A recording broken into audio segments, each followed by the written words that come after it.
ख़बर शामिल कयूं था नवाब वली मोहम्मद मां ख़ालिद लाखो जी रिपोर्ट मूजिबि नवाब वली मोहम्मद भरिसां करीमाबाद शरीफ़ जी दरगाह फैज़ हाशमीअ में मौलाए कायनात इमामुल औलिया अमीरुल मोमिनीन सैयदना अली इब्न अबी तालिब करमल्लाहु तआला वजहुल करीम जी विलादत बा शहादत जी ख़ुशी में ख़ुसूसी महफ़िल जो इनक़ाद कयो वियो, जंहिंमें क़ुरान जो ख़त्म करायो वियो। महफ़िल में फ़ुक़रा हाफ़िज़ क़ुरान ऐं मुख़्तलिफ़ मकातब फ़िक्र सां ताल्लुक़ रखंदड़ शख़्सियतुनि वॾे अंग में शिरकत कई। उन मौक़े ते दरगाह फैज़ हाशमी जे सजादा नशीन ख़ादिम फ़ुक़रा सूफ़ी बासफ़ा फ़क़ीर अली नवाज़ हाशमी ख़िताब कंदे चयो त रसूलुल्लाह सल्लल्लाहु अलैहि वसल्लम जिन फ़रमायो, मां इल्म दानाई ऐं हिकमत जो शहर आहियां ऐं अली उन जो दरवाज़ो आहे।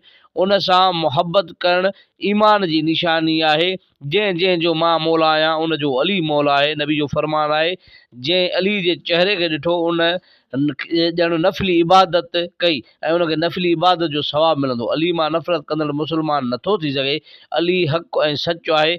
इमाम अली रज़े जी घरवारी साइण फ़ातिमत ज़ोहरा सलामुल्लाह जन्नत में सभिनी औरतुनि जी अॻुवाण आहे ऐं संदसि औलाद हसन हुसैन जन्नत में नौजवाननि जा सरदार आहिनि।